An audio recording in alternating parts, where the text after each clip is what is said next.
ಆವಾಗಲೇ ಅವರನ್ನು ಕೇಳಿ ಅವರ ಅಭಿಪ್ರಾಯವನ್ನು ಪಡೆದುಕೊಂಡರಾಯಿತು.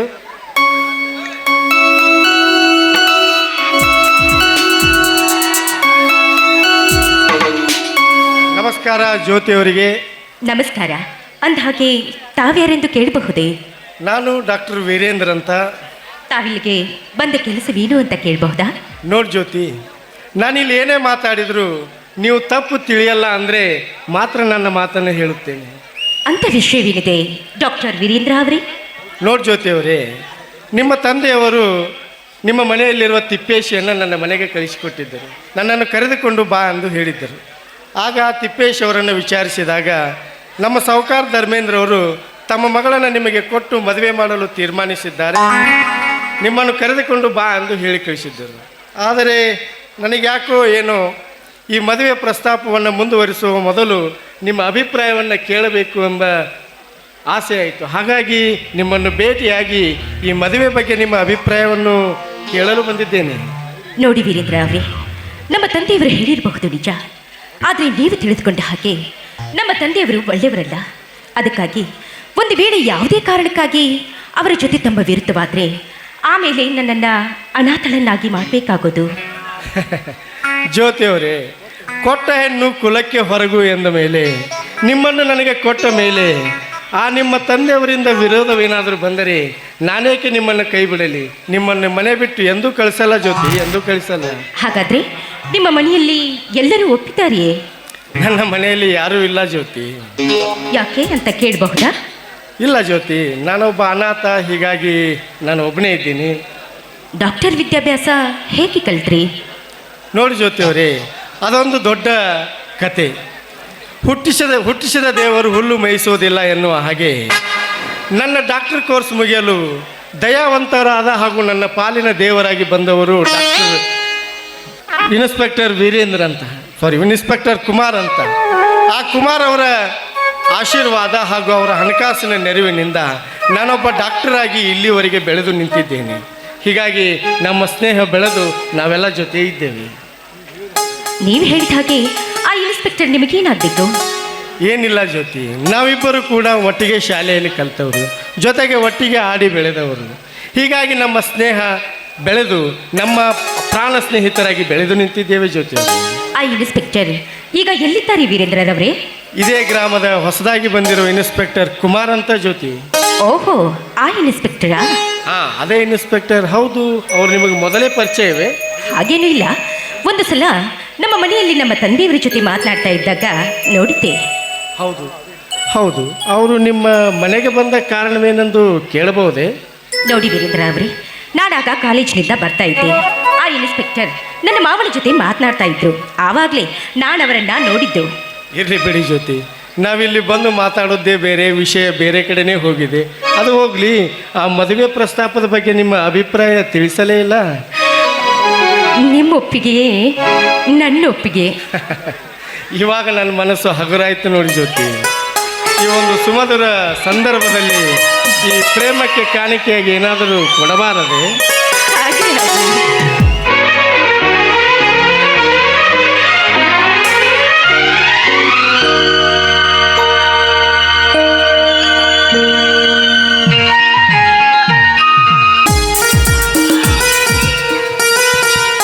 ವೀರೇಂದ್ರರವರೇ, ನಾಳೆ ನೀವು ಖಂಡಿತ ನಮ್ಮ ಮನೆಗೆ ಬರಬೇಕು.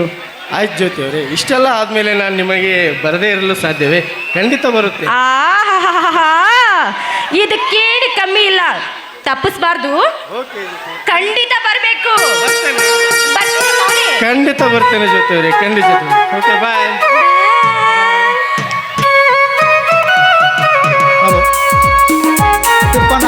ಹುಡುಕ್ಯಾಡಿ ಸಾಕಾಗಿ ಹೋಯ್ತು. ಕೋಟ್ನ್ಯಾಗ ಹುಡುಕ್ಯಾಡಿನಿ, ಅಲ್ಲಿ ಇಲ್ಲ. ಕ್ಯಾಂಟೀನ್ದಾಗ ಹುಡುಕ್ಯಾಡಿನಿ, ಅಲ್ಲಿ ಇಲ್ಲ. ಎಲ್ಲಾರ ಅದಾನು, ಏನು ಮಾಡ್ಯಾನ ವಕೀಲಪ್ಪ. ನಮ್ಮ ದನಿಯಾರಂತೂ ಅರ್ಜೆಂಟ್ ಕರ್ಕೊಂಬ ಅಂತ ಕಳಿಸ್ಯಾರ. ಇವ್ರು ಅಡ್ಯಾಡಿ ಅಡ್ಯಾಡಿ ಅಡ್ಯಾಡಿ ಕಾಲ ನೂಸಾಕತ್ಯಾವ ನೋಡ್ರಿ. ಏನ್ರಿ ತಿಪ್ಪೇಶ್ವರ, ದಾರ್ಯಾಗ ನಿಂತ ಯೋಚನೆ ಮಾಡಕತ್ತಿರಲ್ಲ? ಬರ್ರಿ ಚಂದ್ರಕಾಂತ್ ವಕೀಲಪ್ಪನವ್ರ, ನಾನು ನಿಮ್ಮ ದಾರಿನ ಕಾಯಕತ್ತಿದ್ನಿ. ಯಾಕ್ರಿ ನನ್ನ ದಾರಿ ಕಾಯಕತ್ತಿದ್ರಿ? ನೋಡ್ರಿ, ನಮ್ಮ ದನಿಯಾರ್ದೇನ ಕೆಲಸ ಐತಂತ ಅರ್ಜೆಂಟ್ ಕರ್ಕೊಂಬಾ ಅಂತ ಹೇಳ್ಯಾರ ನಿಮ್ಮನ್ನ. ನಾವು ನಿಮ್ಮ ಸಾವುಕಾರ ಭೇಟಿ ಆಗ್ಬೇಕಾಗಿತ್ತು ರೀ, ಟೈಮ್ ಆಗೈತೆ, ನಮ್ದು ಅರ್ಜೆಂಟ್ ಐತಿ, ನಡಿ ಹೋಗೋಣ ಹಂಗಂದ್ರೆ. ಹಾ ಬರ್ರಿ, ಅಲ್ಲೇ ತೋಟದ ಮನ್ಯಾಗ ಅದಾರ, ಎಲ್ಲ ವ್ಯವಸ್ಥೆನೂ ಐತಿ, ಜವಾರಿ ಕೋಳಿನೂ ಮಾಡಿವು, ನಡ್ರಿ. ನಡ್ರಿ ಹಂಗಂದ್ರೆ ಹೋಗೋಣ.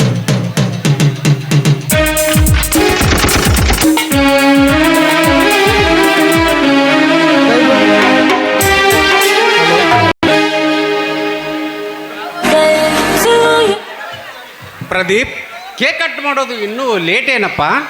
ಇಲ್ಲ ಸಿದ್ದಪ್ಪ, ಇನ್ನು ಕೆಲವೇ ಕ್ಷಣಗಳಲ್ಲಿ ಕಟ್ ಮಾಡ್ತೀವಿ. ಅಮ್ಮ ಅಪ್ಪಾಜಿ ಬರೋದು ಲೇಟ್ ಆಗುತ್ತೇನಮ್ಮ? ಇಲ್ಲಪ್ಪ, ಬೇಗನೆ ಬರ್ತೀವಿ ಅಂತ ಹೇಳಿ ಹೋಗಿದ್ದಾರೆ. ಯಾಕಮ್ಮ, ಯಾವುದಾದರೂ ಕೆಲಸಕ್ಕೆ ಹೋಗಿದ್ದಾರೇನಮ್ಮ? ಇಲ್ಲ ಸಿದ್ದಪ್ಪ, ಪ್ರದೀಪ್ನ ಚಿಕ್ಕಪ್ಪ ಶಂಕರನ ಕರೆಯೋದಕ್ಕೆ ಹೋಗಿದ್ದಾರೆ. ಅವನೆಲ್ಲಿ ಸಿಗುತ್ತಾನಮ್ಮ? ಅವನು ಈಗಾಗಲೇ ಕಾಲೇಜಿಗೆ ಹೋಗಿರುತ್ತಾನೆ. ಹಾ ಅಮ್ಮ, ಅಪ್ಪಾಜಿ ಬಂದೇ ಬಿಟ್ಟರು. ಹಾ ಹಾ. ಅಪ್ಪಾಜಿ ಇಷ್ಟೇ ಮಿನಿಟ್ಟು? ನೋಡು ಪ್ರದೀಪ, ನಿನ್ನ ಬರ್ತ್ಡೇಗೆಂದು ಶಂಕರನ್ನು ಕರೆದುಕೊಂಡು ಬರುವಷ್ಟರಲ್ಲಿ ಲೇಟ್ ಆಯಿತು. ಶಂಕರ್, ಪ್ರದೀಪ್ ಹುಟ್ಟುಹಬ್ಬಕ್ಕೆ ಏನಾದರೂ ಕಾಣಿಕೆ ತಂದಿರುವೇನಪ್ಪ?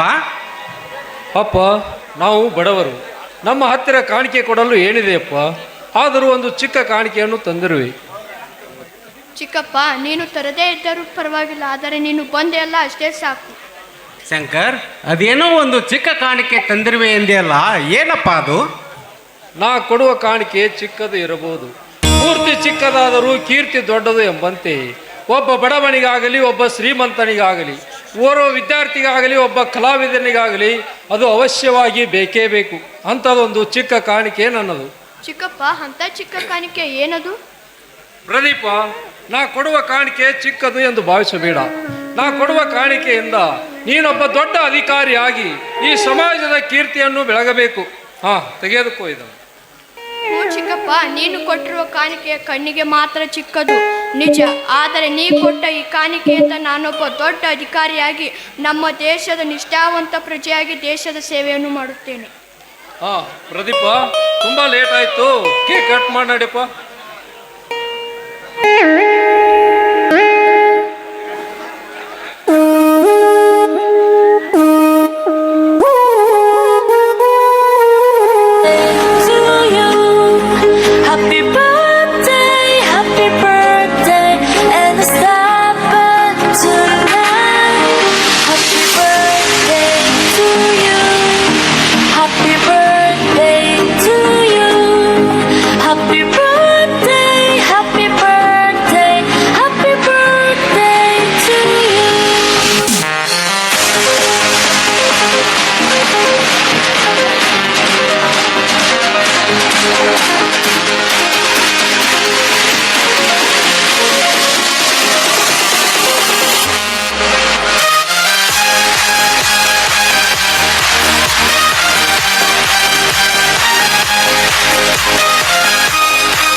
ಪ್ರದೀಪ್, ಇದೇ ಸಂತೋಷದ ಸಮಯದಲ್ಲಿ ಒಂದು ಒಳ್ಳೆಯ ಗೀತೆಯನ್ನು ಹಾಡಪ್ಪ. ಅಪ್ಪಾಜಿ, ನೀವೇ ಹಾಡಿರಿ. ಪ್ರದೀಪ, ನಾವೆಲ್ಲರೂ ಕೂಡಿ ಹಾಡಾಡೋಣ.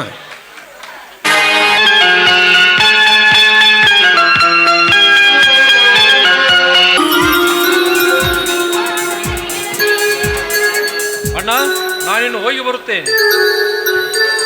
ಯಾಕೋ ಶಂಕರ್, ಇಷ್ಟೇಕೆ ಅವಸರ? ಊಟ ಮಾಡಿಕೊಂಡು ಹೋಗು. ಹಾ, ಅಡಿಗೆ ಸಿದ್ಧವಾಗಿದೆ. ಶಂಕರ್, ಊಟ ಮಾಡ್ಕೊಂಡೆ ಹೋಗಪ್ಪ. ಚಿಕ್ಕಪ್ಪ, ನಾನು ಕೂಡ ನೀನಿಲ್ಲದೆ ಊಟ ಮಾಡಲಾರೆ. ಆಯ್ತು, ನಡೆಯಿರಿ, ಎಲ್ಲರೂ ಕೂಡಿ ಊಟ ಮಾಡೋಣ. ಬನ್ನಿ.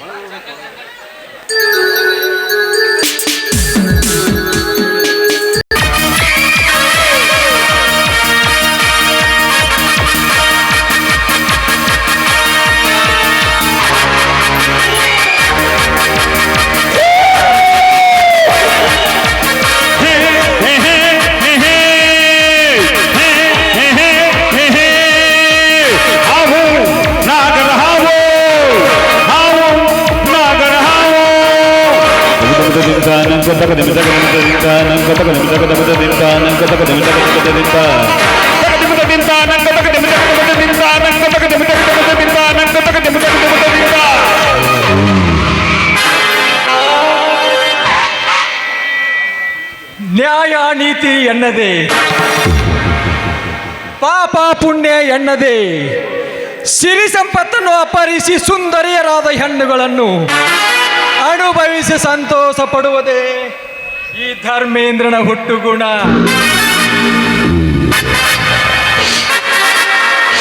ಈ ಧರ್ಮೇಂದ್ರ ಎಂದರೆ ಬೀಸುವ ಬಿರುಗಾಳಿ ಇದ್ದ ಹಾಗೆ,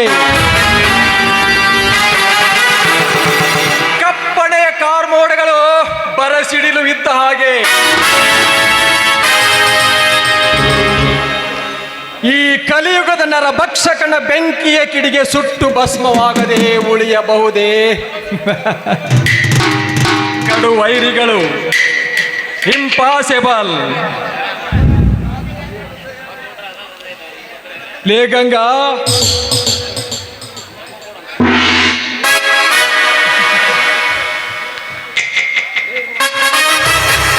ಲೇ ಇನ್ಸ್ಪೆಕ್ಟರ್,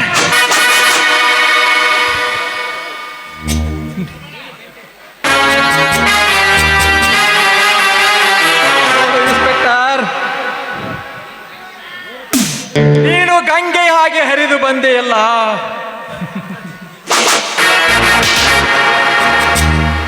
ನೋಡು ಗಂಗಾ, ಬೆಂಕಿಯ ಜೊತೆ ಸರಸವಾಡಲು ಬಂದ ಬಣ್ಣದ ಚಿಟ್ಟೆ. ಈ ಬೆಂಕಿಯನ್ನು ಮುಟ್ಟಿದ ನಿನ್ನ ಮೈ ಸುಟ್ಟು ಹೋಗಲೇಬೇಕು.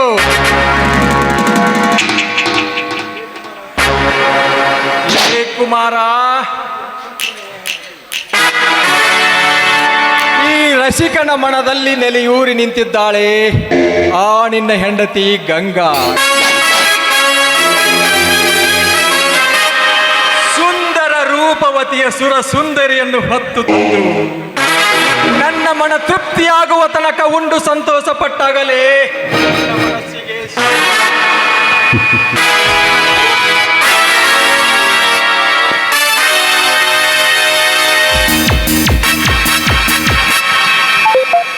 ಇಷ್ಟೊತ್ತಾದರೂ ಆ ಬಡ್ಡಿ ಮಗ ತಿಪ್ಪ ಬರಲಿಲ್ಲವಲ್ಲ? ಆ ಲಾಯರ್ ಚಂದ್ರಕಾಂತನನ್ನು ಕರೆದುಕೊಂಡು ಬಾ ಅಂದ್ರೆ ಇನ್ನೂ ಬರಲಿಲ್ಲವಲ್ಲ?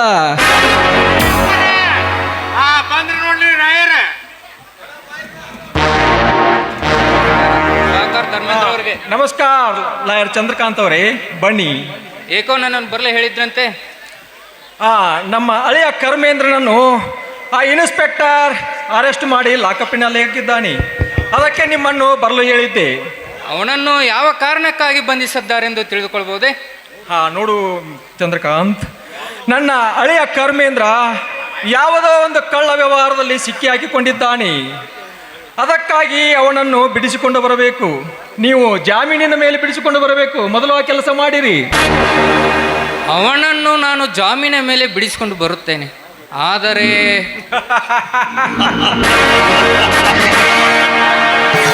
ಎಂಬ ಆತಂಕವೇಕೆ? ನಿನಗೇನೇ ಸಮಸ್ಯೆ ಆದರೂ ನಾನಿರುತ್ತೇನೆ. ಮೊದಲು ಆ ಕೆಲಸ ಮಾಡಿ, ಉಳಿದದ್ದನ್ನು ಅಲ್ಲೇ ಬಾರಿನಲ್ಲಿ ಮಾತಾಡೋಣ. ಆಯ್ತು ನೋಡಿ ಸರ್.